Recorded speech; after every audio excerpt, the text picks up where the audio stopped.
Hello guys, pag-usapan lang natin si Catherine Bernardo. Ayon kasi sa nababalitaan natin, kahit daw magpakasal pa si Catherine Bernardo sa iba, si Daniel Padilla pa rin ang pipiliin niya. Papaano nga naman kasi marami ng issue na nababalitaan natin na talagang red flag daw itong si Mayor Mark Alcala.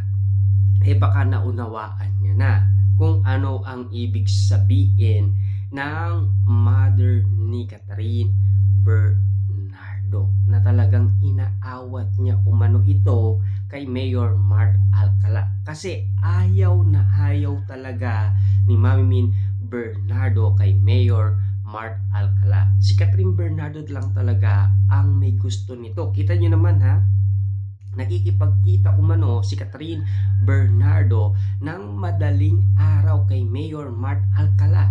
Hindi lang isang beses kundi maraming beses daw ayon umano sa balita. Lalong-lalo na may mga nangyari pa na siyempre nag-opinion din ang matalik na kaibigan ni Catherine Bernardo na si Trina kay Catherine Bernardo. Kasi si Trina, matalik niya ring kaibigan umano si Mika Reyes, ang dating jowa umano ni Mayor Mark Alcala. Meron naman tayong naririnig noon. Hanggang ngayon, pinag-uusapan pa rin kung papaano nanligaw umano si Mayor Mark Alcala kay Catherine Bernardo. Ayon kasi sa balita, sila pa daw ni Mika Reyes naliligaw na siya kay Catherine Bernardo. Kaya pinapayuan umano ni Trina, lalong-lalo na si Mami Min Bernardo. Kita nyo naman ha, kahit magpakasal pa si Catherine Bernardo, si Daniel Padilla pa rin ang kakapitan niya. Kasi alam nyo naman siguro, no? Marami kasing mga tao ang nagbibigay advice umano kay Catherine Bernardo. Kaso nga lang kasi ayaw niya umanong maniwala. Kaya ang nagsasalita kay Catherine Bernardo walang iba kundi ang mga fans ni Catherine Bernardo. Ang sinasabi nila, matanda na daw si Catherine. Alam niya na ang tama at mali. Lalong-lalo na nasa tamang edad na daw si Catherine Bernardo para pumili kung sino ang mamahalin niya.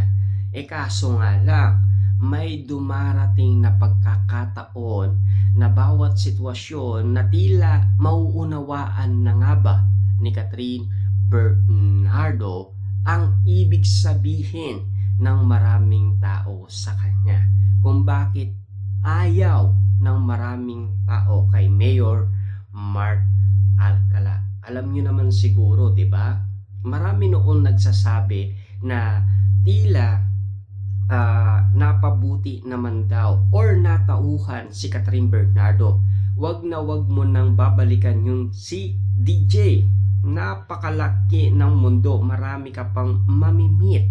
Yan kasi ang mga sinasabi noon ng karamihan, lalong-lalo na siyempre ang sinasabi umano nila kay Mayor Mark Alcala. Siyempre alam niyo naman siguro ang chismis noon sa airport, di ba?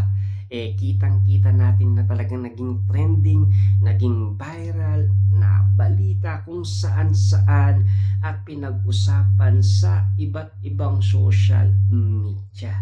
Kaya nga naman kasi doon pa lang ay pinagalitan na si Catherine Bernardo ng iba't ibang mga netizens. Siyempre, nang dahil sa ginawa nga naman kasi ni Catherine Bernardo, unti-unti nang nag-react umano ang maraming tao na tila ba bumabalik sa kanya ang dating ginawa niya umano kay Daniel Padilla, na parang nilinis umano ni Catherine Bernardo ang pangalan Daniel Padilla na dati niya daw sinira. Ibig sabihin, si Catherine Bernardo ngayon ang nasisira sa maraming tao. Pero ika nga naman kasi ng maraming tao, super red flag daw ni Mayor Mark Alcala ayon sa mga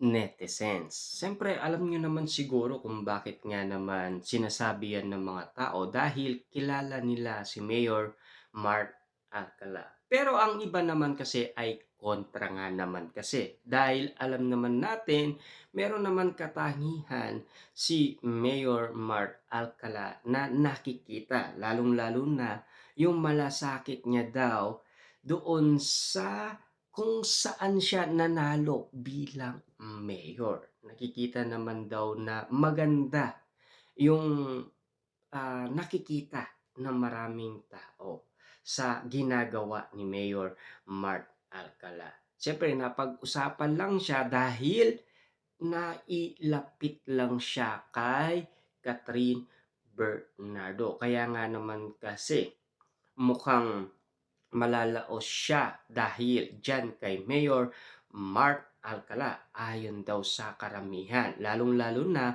masisira daw ang career ni Catherine Bernardo.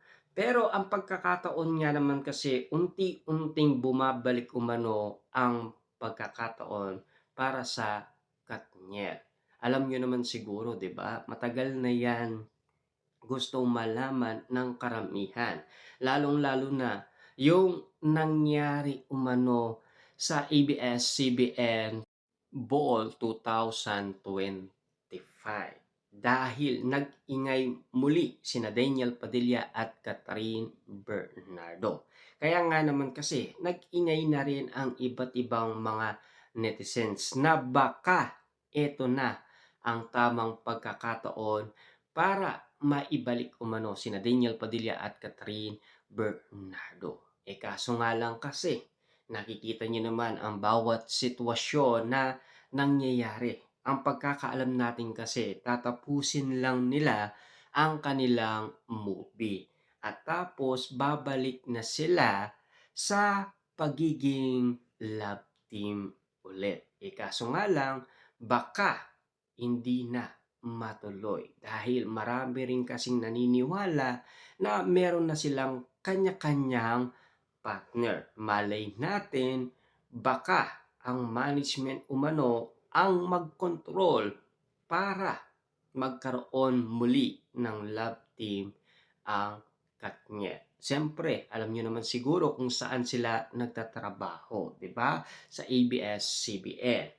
Siyempre, alam niyo naman siguro matagal-tagal na rin nananabik ang maraming tao kina Daniel Padilla at Catherine Bernardo. Lalong-lalo na meron pa tayong iniintay na movie nila ang After Forever na talagang inihanda ni Direk Cathy para kina Daniel Padilla at Catherine Bernardo. Kung hindi nga naman kasana sila nag-iwalay.